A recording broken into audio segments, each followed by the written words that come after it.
은혜 받으실 하나님 말씀은 창세기 24장, 우리 창세기 24장 1절로 12절까지 말씀만 우리 보도록 하겠습니다. 우리 창세기 24장 전체가 67절까지, 우리 창세기에선 제일 긴 장이 창세기 24장입니다. 오늘 12절까지만 우리 이삭이 이제 리브가를 만나는 그런 장이죠. 우리 12절까지만 교도가도록 하겠습니다. 제가 읽고 여러분들이 읽습니다. 아브라함이 나이가 많아 늙었고 여호와께서 그에게 범사의 복을 주셨더라. 아브라함이 자기 모든 것을 맡은 늙은 종에게 이르되 청하건대 내 허벅지 밑에 내 손을 넣어라.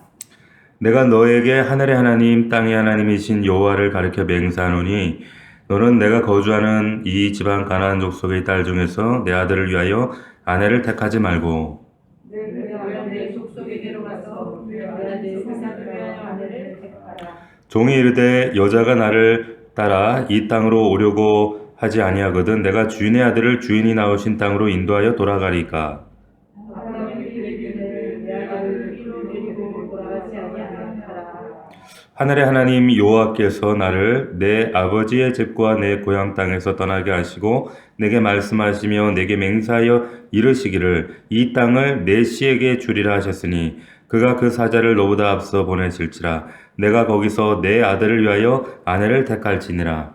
만일 여자가 너를 따라오려고 하지 아니하면 만일 이 맹세가 너와 상관이 없는 오직 내 아들을 데리고 그리로 가지 말지니라. 그 종이 이에 그의 주인 아브라함의 허벅지 아래에 손을 놓고 일에 대하여 그에게 맹세하였더라.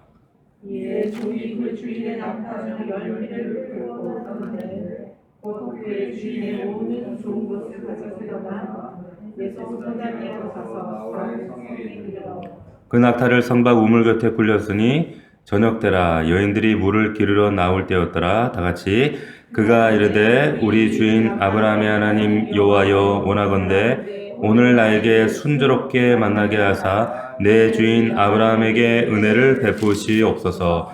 아멘. 오늘 이삭의 결혼 이야기입니다. 이와 같은 제목으로 말씀 은혜를 나누도록 하겠습니다. 창세기 24장은 이삭의 결혼 이야기를 담고 있습니다. 리브가가 어떤 과정을 통해서 이삭에게 시집 오게 되는가라고 하는 내용을 담고 있는데 이 결혼 이야기가 창세기 전체에서 가장 긴 분량을 차지합니다. 단순히 결혼, 혼인에 관한 이야기를 이렇게 길게 장황하게 얘기할 필요가 있는가? 근데 이것이 단순히 결혼 이야기, 이삭이 결혼하게 된 그 배경을 얘기하려고 지금 담고 있는 것이 아니라 단순한 결혼에 관한 에피소드가 아니라 여기서 중요한 내용을 내포하고 있다라고 하는 거죠. 그렇기 때문에 이렇게 장황하게 설명하고 있는 겁니다. 그게 뭔가 이삭과 리브가의 결혼을 통해서 의미하는 그 핵심적인 내용이 뭔가 하면 24장 60절 말씀에 있습니다. 자, 한번 봅시다. 24장 60절 말씀이에요. 자, 같이 한번 읽어볼까요? 창세기 24장 60절 시작. 리브가에게 축복하여 이르되 우리는 너는 축하님의 어머니가 될지어다. 내 주로 그 원수의 성문을 얻게 할지어다. 자, 우리 누이여 너는 천만인의 어미가 될지어다. 내 씨로 그 원수의 성문을 얻게 할지어다. 자, 이 말씀은 리브가의 가족들이 리브가를 이제 이삭의 아내로 허락하고 떠나보내면서 이제 마지막으로 축복하는 말입니다. 근데 이 말이 여러분들 앞선 창세기 말씀을 통해서 우리가 들었죠. 언제 들었습니까? 바로 앞에 창세기 22장 17절에 보면 아브라함이 이삭의 모리아산에서 이삭을 올려드리는 그 시험을 하고 나서 하나님이 주신 약속의 말씀과 똑같은 말씀이에요. 한번 볼까요? 자, 22장 17절 말씀. 22장 17절입니다. 같이 읽습니다. 시작. 내가 내게 큰 복을 주고 내 씨가 크게 번성하여 하늘의 별과 같고 바닷가의 모래와 같게 하리니 내 씨가 그 대적의 성문을 차지하리라. 자, 여기 똑같은 말 어디가 똑같아요? 내 씨가 그 대적의 성문을 차지하리라. 자, 내 씨가 대적의 성문을 차지한다. 이 말은 너의 후손이, 장차 오게 될 너의 후손이 원수의 영역을 다 차지하게 될 것이다. 다시 말하면 이삭과 리버가의 결혼을 통해서 그 씨를 통해 오실 예수 그리스도가 사단의 권세 아래 붙잡혀 있는 모든 어둠에 붙잡혀 있는 영혼들을 다 빼앗아 하나님 백성으로 다시금 만드시는, 삼으시는 그런 하나님의 구속의 역사. 다시 말하면 이런 과정을 통해서 하나님 나라가 이루어지게 될 것이다 라고 하는 것을 말하는 것.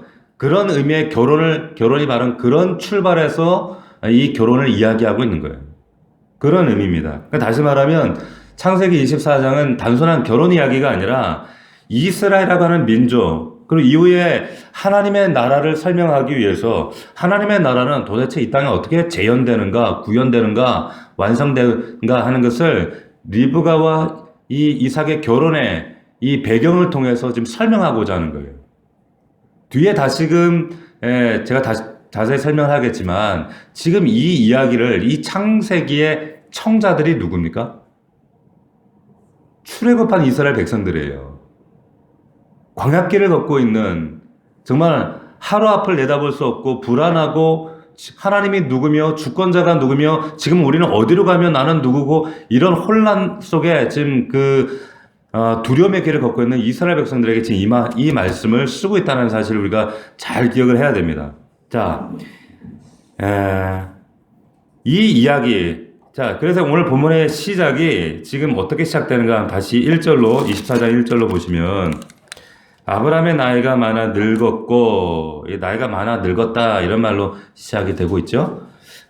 이때가 아브라함의 나이가 몇 살쯤 됐을 때인가요? 자, 이삭이 태어났을 때 사라가 90세였어요. 그죠? 그리고 그러면 아브라함이 100세였고 근데 우리가 지난주에 사라가 죽었죠? 몇 살에 죽었습니까? 127세에 죽었어요. 127세예요. 그러면 지금 이삭의 나이는 지금 현재 몇 살이에요? 사라가 죽었을 때가 37살이죠. 그런데 창세기 25장 20절을 보면 지금 리브가 결혼할 때 나이가 40살이라고 되어 있어요. 물론 그때 이제 수명이 길긴 했지만 그래도 그때 당시에 40살이면 이건 노총각 중에 왕 노총각이죠. 지금 이 이삭의 나이가 40살 때 그러니까 사라가 죽은 지 3년이 지났을 때고 아브라함의 나이가 140살이 됐을 때입니다. 140살. 그러니까 아브라함이 많이 늙었어요. 지금 아브라함이 굉장히 노쇠했을 그런 때였는데 아브라함만 늙은 게 아니라 성경을 한번 다시 보시면 여기 보세요. 2절 보면 아브라함이 자기의 집 모든 소유를 맡은 늙은 종에게 이르되 이렇게 하죠. 이 종이 누굽니까? 엘리에셀이에요. 근데 이 종도 늙었어요. 아브라함도 늙고 종도 늙고 더군다나 이삭을 통해 민족을 이루겠다, 나라를 이루겠다, 하나님 나라의 모델링, 샘플링을 하겠다라고 하는 약속. 근데 그 약속은 언감생심, 희망이 안 보입니다. 희망이 안 보이는 거예요. 왜냐하면 이삭이 결혼을 안 하고 있어요. 엄마는 죽었어요. 엄마는 3년 전에 돌아가시고 사라는 죽고 나이 들고 아브라함은 노쇠하고 종마저 늙고 그 집안을 관리하는 종도 들었어요. 게다가 이삭은 지금 자식커녕 결혼도 못하고 있어요. 자, 이런 정합적인 스케치를 해보면 지금 이 24장의 분위기가 좀 희망이 있어 보여요? 희망이 없어 보여요? 희망이 없어 보이죠. 한마디로 요즘 말로 좀 깝깝해요, 지금 상황이. 자, 하나님 나라에 대한 이 약속, 이 확약이 물 건너가는 것처럼 보입니다. 그렇게 보여져요. 우리 중에도 자이든 타이든 어떻든 원하지 않는 상황과 정황 속에서 참 이런 마음의 답답한 이런 기운을 가지고 살아가는 분들이 있을 수 있어요. 희망이 없어요. 야, 이게 뭔가 갈수록 이름 꼬이고 물 건너간 것처럼 보이고 뭔가 상황이 진척이 안 되고 이런 상황에 말이 되나? 아버지도 늙고 약속은 물 건너간 것처럼 보이고 어머니도 돌아가시고 자, 이런 말씀, 이 말씀의 분위기가 전반적으로 이렇게 적막해지는 이 분위기를 24장에서 우리가 느낄 수가 있다는 거죠. 초장 부리기가 이래요. 그런데 2절을 보시면 2절에 그 늙은 종에게 이르되 청하건대 내 허벅지 밑에 내 손을 넣어라. 내 손을 넣어라. 자, 아브라함이 140세 되었을 때 가장 신음하는 한때는 아들을 삼으려고 했던 사람이 이 엘리에서를 불러서 종의 허벅지 밑에 손을 넣고 맹세를 시킵니다. 이 번역은 사실 우리가 허벅지라고 되어 있지만 옛날에 성경에는 사타구니 이렇게 돼 있기도 했고 사실 엄밀히 얘기하면 이거는 남자의 성기 밑에다 하는 거예요. 이렇게. 그러니까 이걸 왜 이렇게 하냐면 생명을 상징하는 언약 방식인데 이 두 사람이 하는 맹세는 이것이 내가 죽어도 이것은 자손 대대 계속돼야 한다라고 하는 그 당시의 맹세법입니다. 그러니까 아브라함이 죽어도 이 맹세는 유효하다. 반드시 지켜야 한다. 아브라함이 지금 맹세로 지금 당부하고 있는 거죠. 그 내용이 뭡니까? 맹세의 내용이 3절, 4절. 다시 한번 읽어볼까요? 시작. 내가 너에게 하늘의 하나님, 땅의 하나님이신 여호와를 가리켜 맹세하게 하노니 너는 내가 거주하는 이 지방 가나안 족속의 딸 중에서 내 아들을 위하여 아내를 택하지 말고 4절 시작. 내 고향 내 족속에게로 가서 내 아들 이삭을 위하여 아내를 택하라. 자, 이때도 지방색이 있었나? 이때도 물론 혈족사였지만 이때도 이 정도였나? 자, 그런 의미가 아니죠. 근데 이 얘기가 얼마나 지금 얼토당토하는 맹세를 아브라함이 하고 있는가 하면 우리는 그냥 글로 받아들이지만 지금 아브라함이 지금 거주하고 있는 이 가나안 땅, 이 지역과 지금 원래 살던 갈대아 우르 고향 땅과는 거리가 지금 얼마나 떨어지는가 하면 800km가 떨어져 있습니다. 800km. 그러니까 지금 여기서 지금 부산까지 왕복하고도 더 가야 되는 거리예요. 지금 우리 거하고 있는 이 용인에서 부산까지가 350몇 킬로가 돼요. 그걸 왕복하고도 더 가야 되는 거리죠. 자, 근데 거기를 그 당시에 도보로 가야 돼요. 나침반은 없어요. 짐승을 타든지 뭐 나귀를 타든지. 더군다나 지금 이 종이 늙었습니다.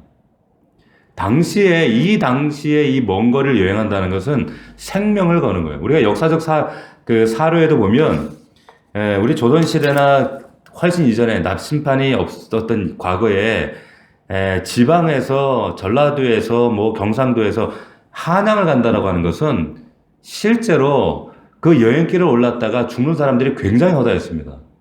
굉장히 위험한 일이었고 강도도 만나고 가다 길도 잃고 엉뚱한 산에서 뭐 호랑이도 만나고 곰도 만나고 길이 없는 거 지금처럼 이렇게 길이 닦여져 있는 길이 아니거든요. 시대가 아니었거든요.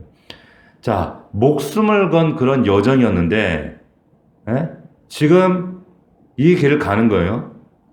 근데 아브라함이 절대 가나안 땅의 여인은 안 되고 내 고향 땅에 가서 내 친족의 아내감을 택하라. 이 얘기는 무슨 지방색 때문에 막 혈족을 너무 중요시해서 그런 게 아니라 그런 이유가 있습니다. 이유가 뭐냐면 신명기 7장에 보면 이런 말씀이 있어요. 제가 대신 읽어드립니다.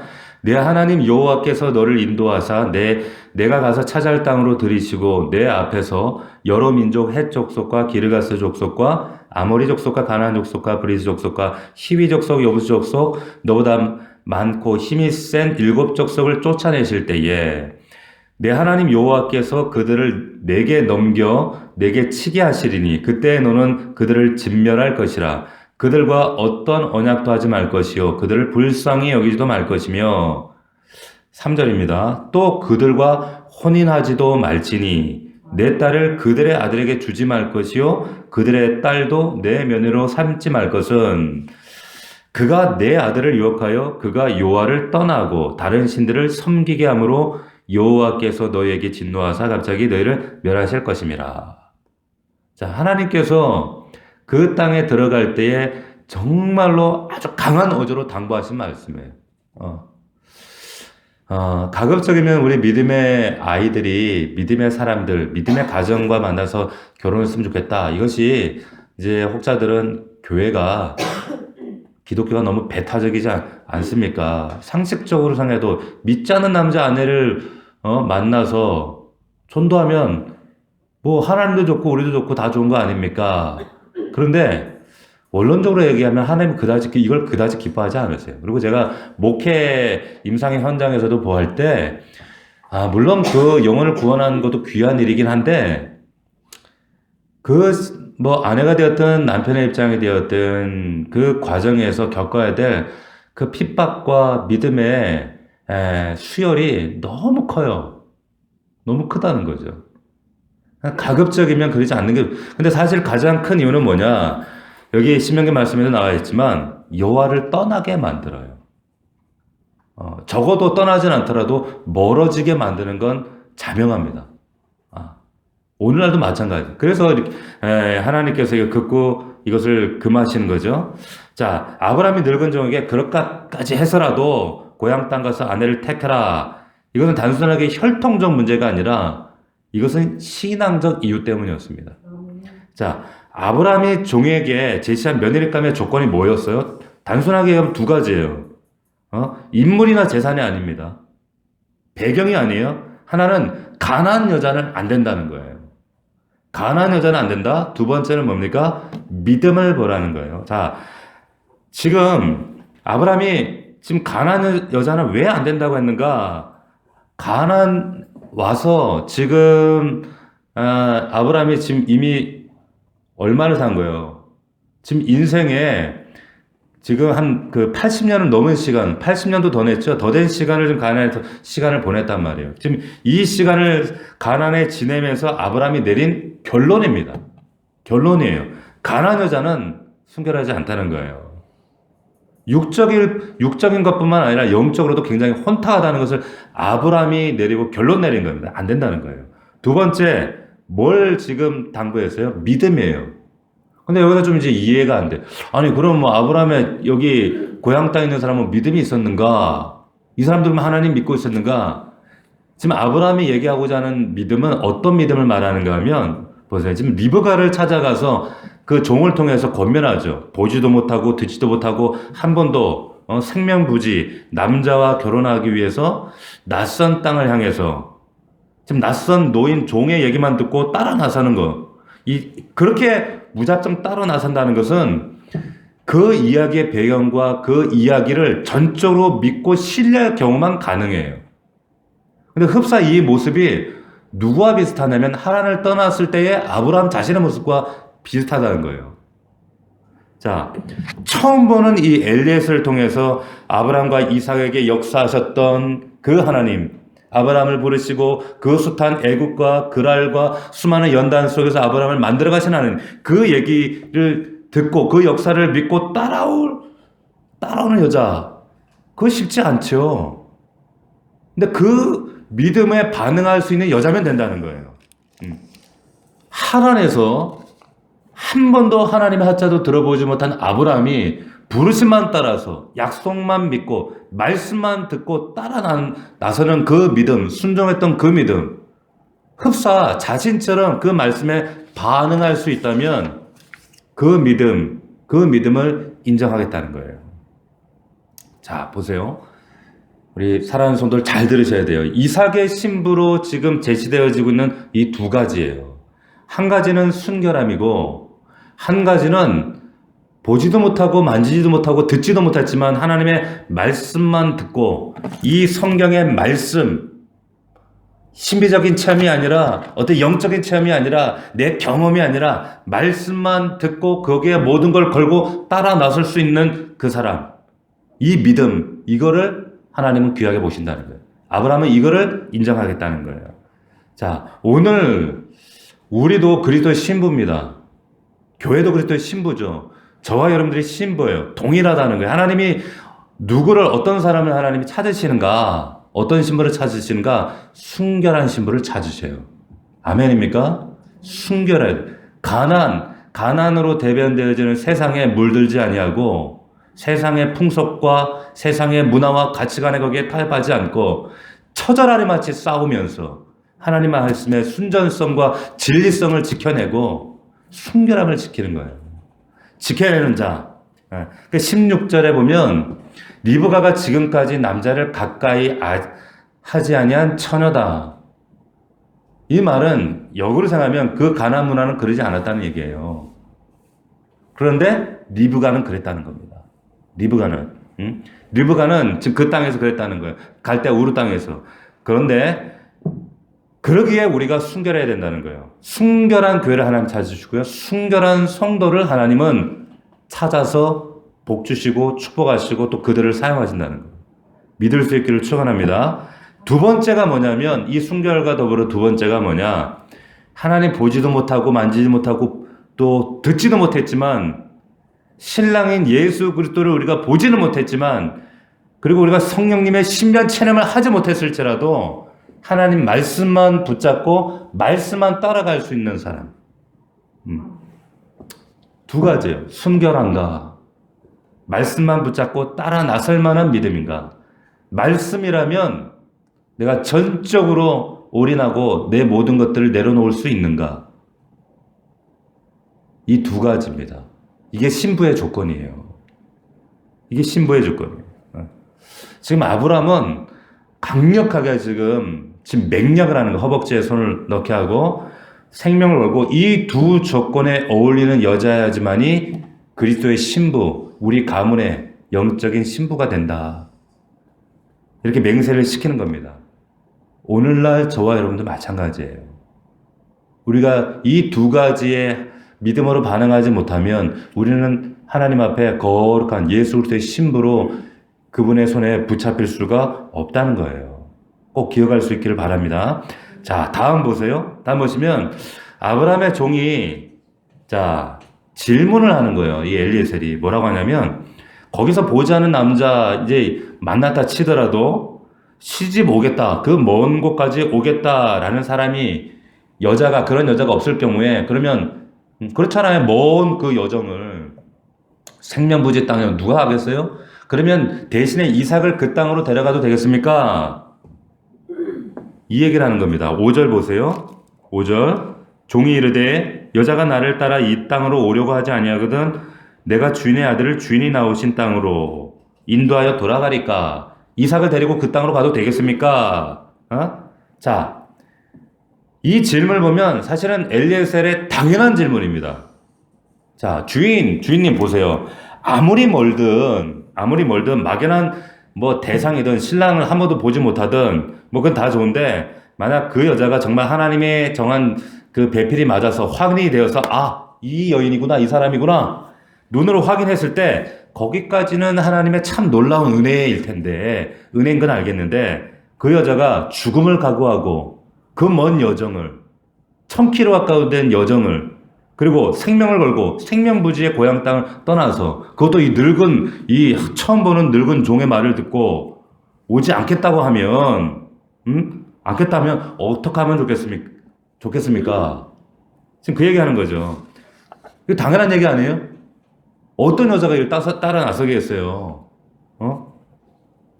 꿈 같은 얘기 아니에요. 말도 안 되는 이런 얘기를 듣고 늙은 종 하나가 와서 얘기하는데 그 얘기만 듣고 좋아라 따라 나설 사람이 누가 있겠어요.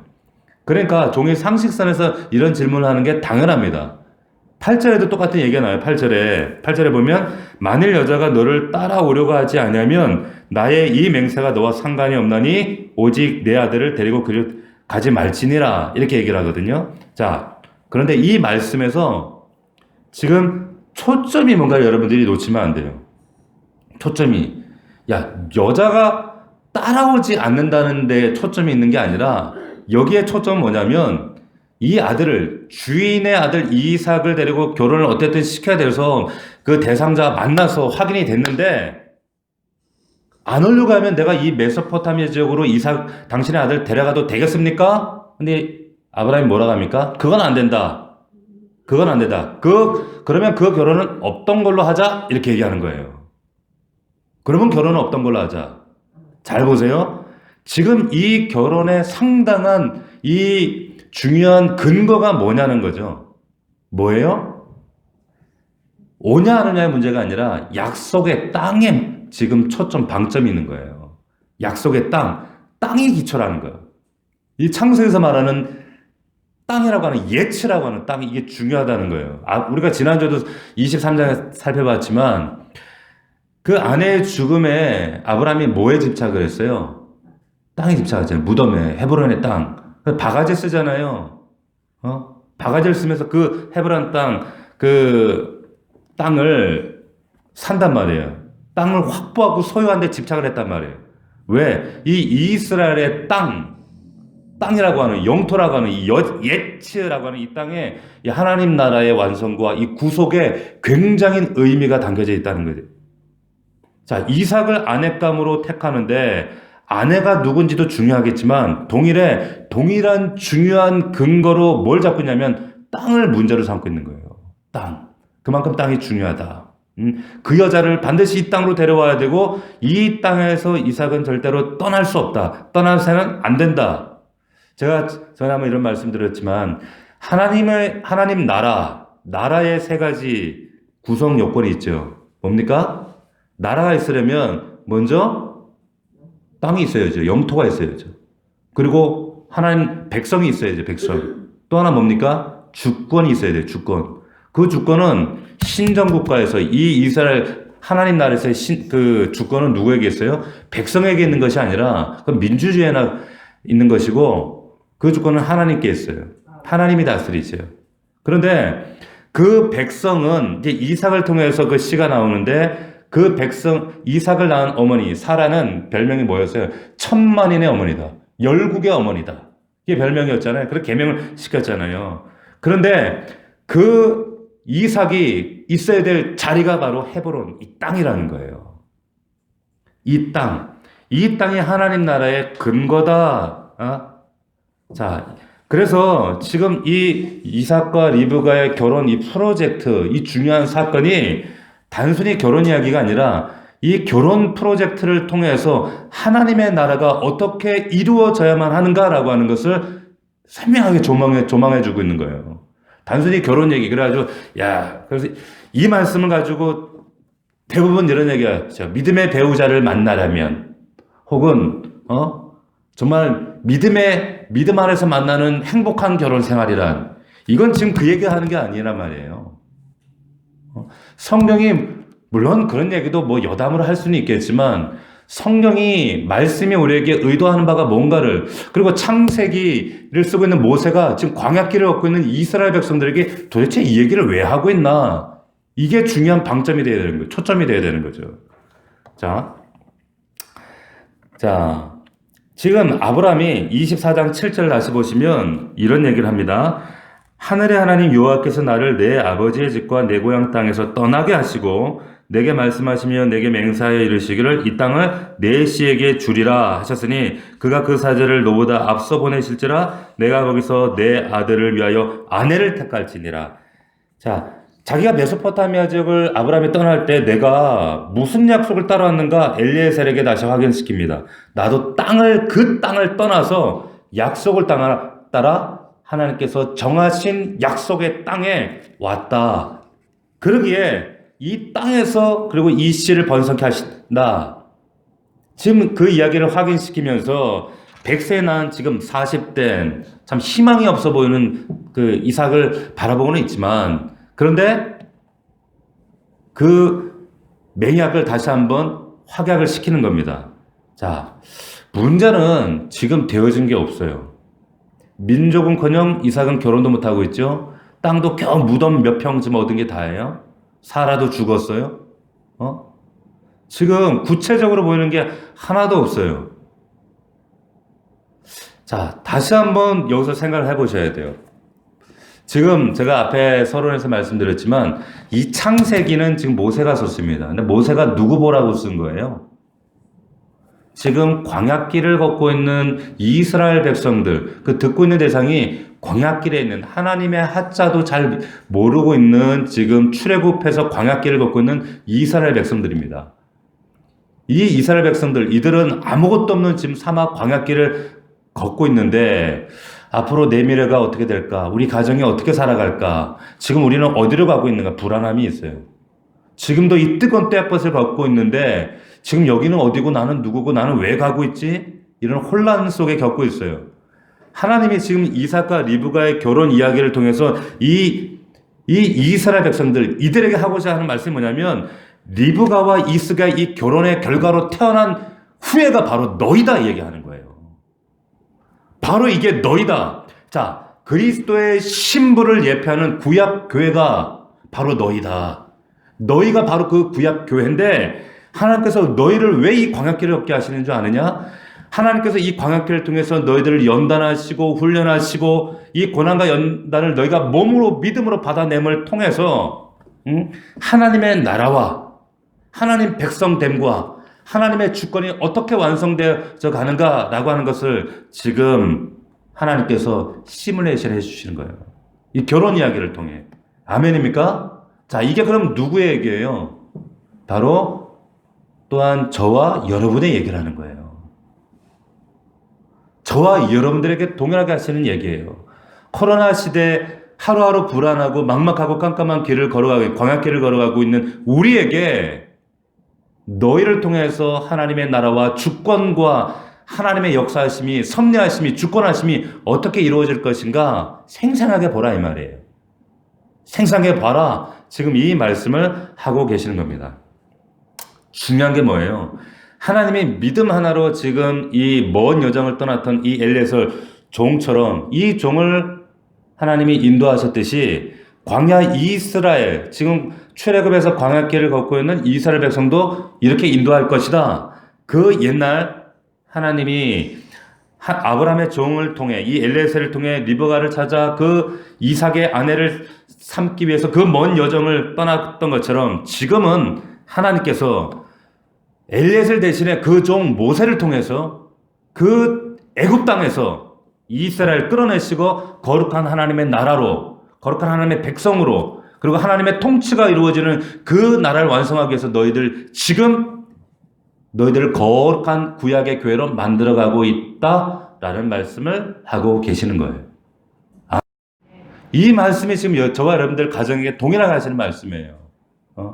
행복한 가정을 이루어라, 행복한 결혼 생활을 해야 된다 이 얘기가 아니라 얼마나 우리에게 하나님께서 모세를 통해 이 엘리에셀의 모습을 통해 얼마나 구구절절 우리를 격려하시고 위로하기를 원하시는가. 자, 이 하나님의 인도하심과 섭리하심을 보라 이거예요. 광야를 통과하고 관한을 지나고 어떻게 너희가 하나님 백성 되는가. 우리도 마찬가지다라고 하는 거죠. 자, 이제 그 약속이 이제 스멀스멀 기뻐했던 안개 같은 그런 이제 모습들이 이제 안개가 거두어지면서 이제 정체와 모습들이 전면에 서서히 드러나기 시작합니다. 자, 어떻게 드러나는가? 10절을 보십시오. 10절 같이 읽어보겠습니다. 시작. 이에 종이 그 주인의 낙타 중 10피를 끌고 떠났는데 곧 그의 주인의 모든 좋은 것을 가지고 떠나 메소포타미아로 가서 나홀의 성에 이르러. 무슨 성에 이르렀어요? 나홀성. 나홀이 누구예요? 아브라함의 형제죠. 자, 우리 뭐 족보 얘기는 다 할 수 없지만 아브라함의 아버지가 데라였어요. 그죠? 근데 삼형제가 있었습니다. 아브람과 하란과 나홀이었죠. 근데 하란에게서 그 속색이던 누가 나왔어요, 거기? 롯이 나왔잖아요. 그런데 결국에 이 사고뭉치 롯이 나중에 사실상 떨어져 나가죠. 그리고 롯도, 하란도 하란에서 죽어요. 하란도 죽었단 말이에요. 자, 이제 두 아들이 남았는데 하나가 아브라함이고 나홀이었어요. 나홀. 근데 여기 나홀 성주란 말이죠. 네. 큰 지금 부족을 이룬 겁니다. 이 형제란 말이에요, 형제. 자, 그 정도로 입력을 하고 11절을 보면 11절을 그 낙타를 성박 우물 곁에 꿀렸으니 저녁때라 여인들이 물을 기러 나올 때였다. 이렇게 얘기합니다. 이 본격적인 무대의 배경이 이제 우물로 등장합니다. 우물. 자, 이삭과 리브가의 결혼이 아브라함의 후손으로 씨로 오실 예수 그리스도가 사단의 권세에 사로잡혀 있던 우리 이 인류의 영혼들을 빼앗아 하나님 백성으로 만드는 하나님 나라의 구속의 중요한 과정을 담고 있다 말씀드렸는데, 그래서 내시가 그 대적의 성문을 차지하리라. 특별히 오늘 이 이야기가 전개되는 장소가 우물이라는 점을 여러분들이 기억하시고, 그리고 이 이야기를 더 확증시켜 주는 거예요. 왜냐?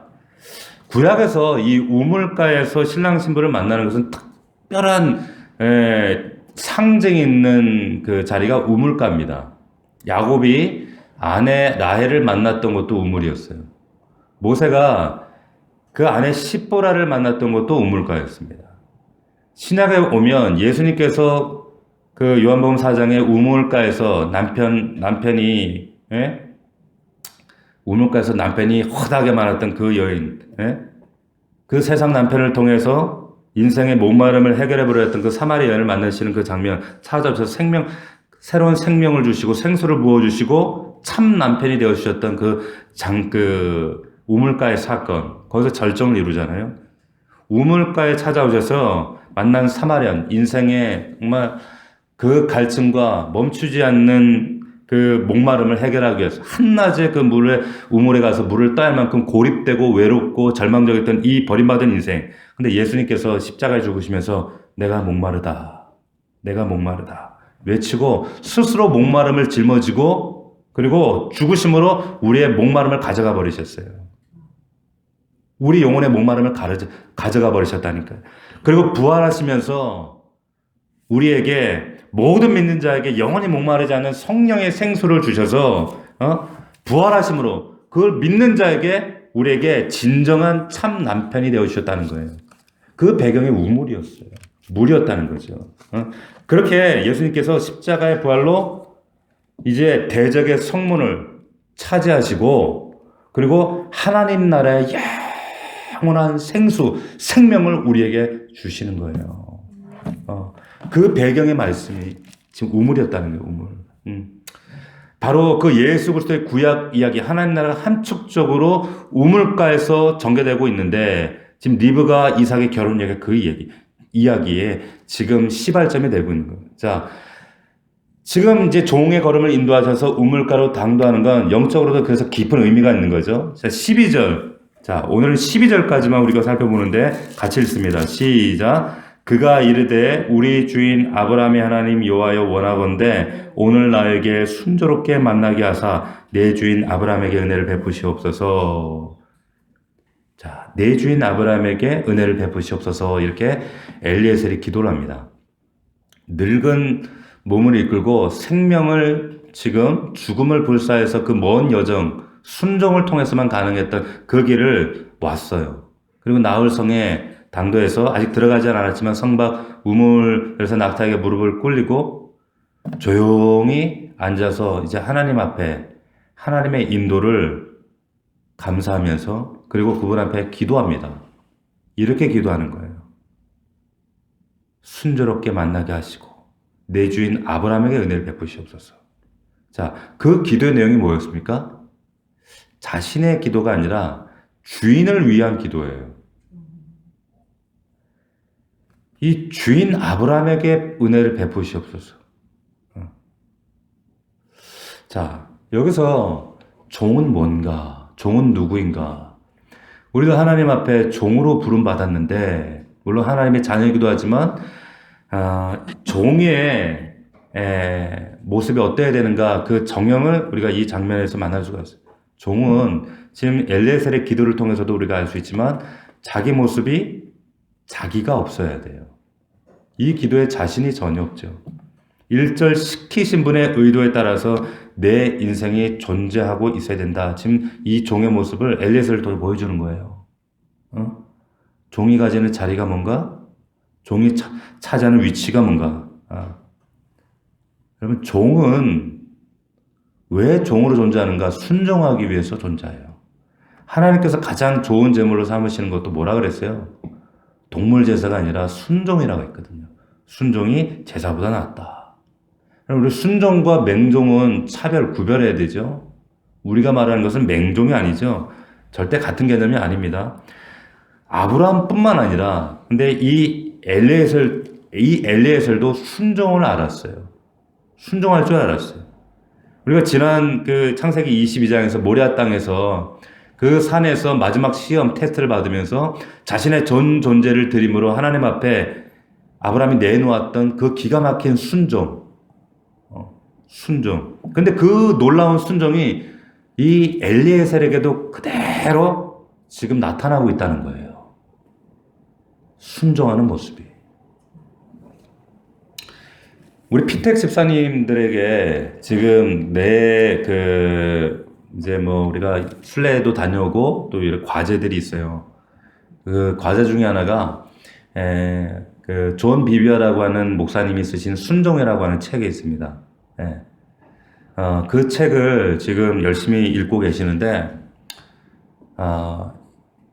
우리가 어떻게 보면 현대인들이, 오늘 성도들이 너무 또 똑똑하고 공부도 많이 하고 해서 내가 납득이 되고 내가 경험에 이치에 받아들일만 할 때, 자기의 개성과 자기의 배경에 이게 용납이 될 때 순종을 해요. 근데 성경은 그걸 순종이라고 얘기하지 않아요.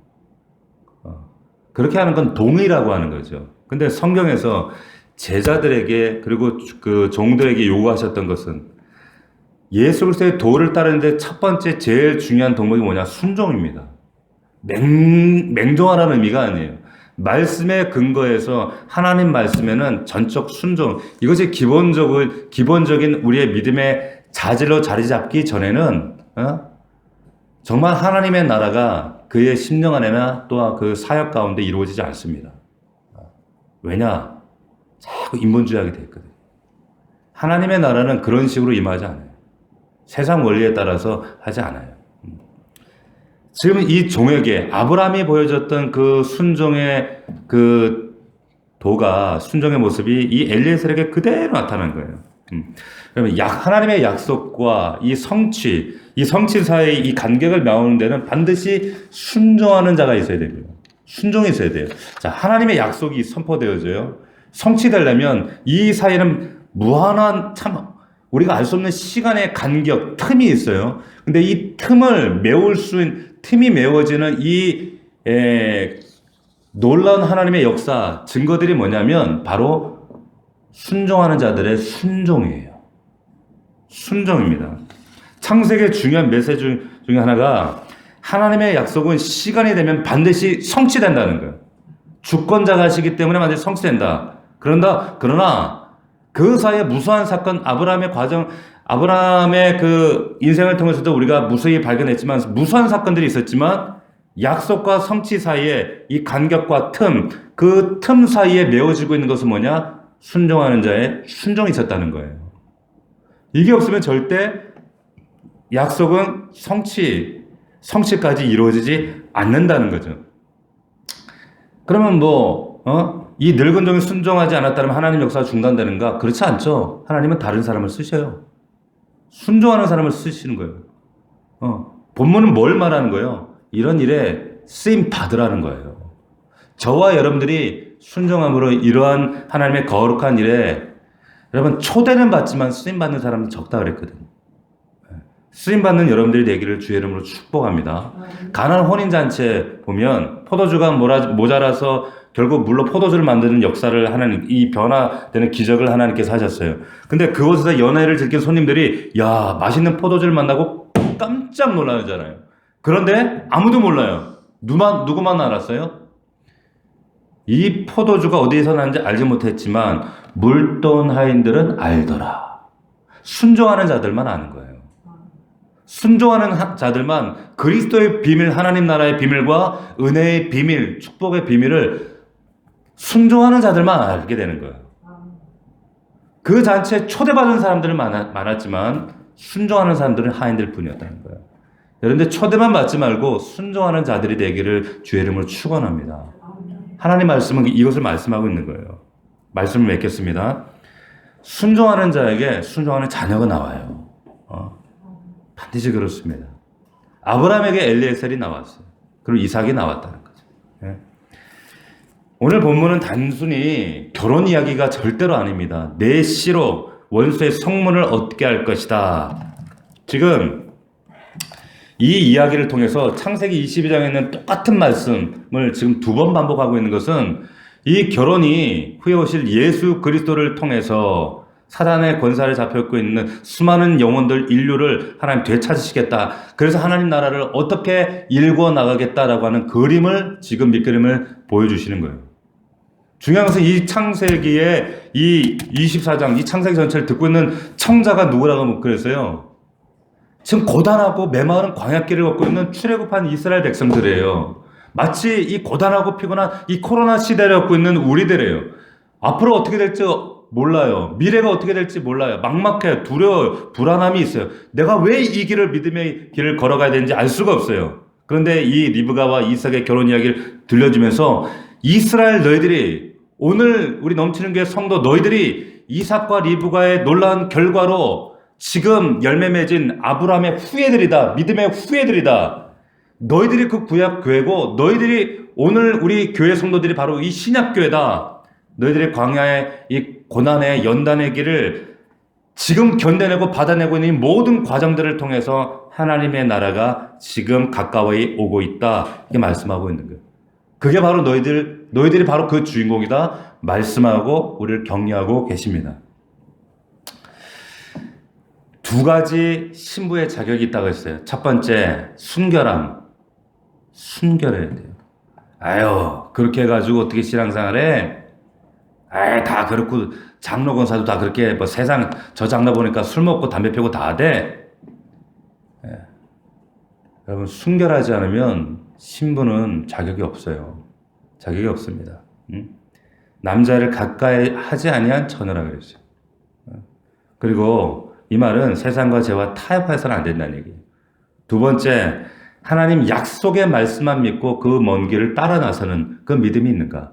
말씀만 내 삶의 근거인가? 이게 신부의 자격이었습니다.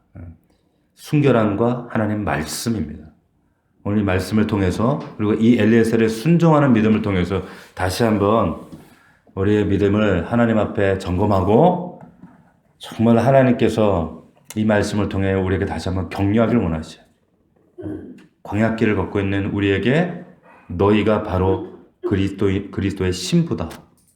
너희들을 내가 이렇게 찾고 있고 너희들 이렇게 만들 것이고 하나님 나라를 내가 너희들 가정과 영혼과 삶 속에 완성하고야 말 것이다. 말씀하고 있습니다. 이 말씀으로 힘을 내서 우리가 믿음으로 이기고 나아가는 여러분들 되기를 주의 이름으로 축원합니다. 우리 기도합시다. 말씀 붙잡고 하나님 이 이야기를 통하여 아버지 순종이 무엇입니까? 그리고 아버지 신부의 조건이 무엇입니까? 순결함과 오직 말씀을 따라가는 믿음입니다. 라는 사실을 다시 한번 발견하게 하시고 하나님 우리가 출애굽한 이스라엘 백성들처럼 오늘 하루 걷고 있는 또한 매일매일 걸어가야 할 이 광야길이 이 코로나 시대에 막막하고 불안하고 두려운 이 길이 아버지 하나님 두렵고 힘든 길이지만 이 길을 걷게 하신 데는 이 구약의 교회 신약의 교회 바로 우리를 통하여서 하나님 나라가 완성되어지고 있고 하나님의 역사와 기적과 은혜가 하나님 충만하게 임한다는 사실을 우리에게 깨닫게 하시고 격려하시는 주님의 음성인 줄 믿습니다.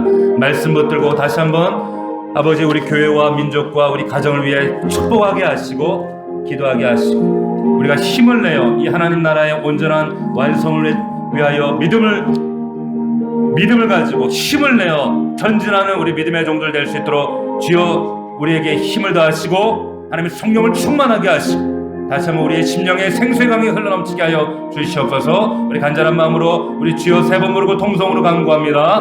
주여 주여 주여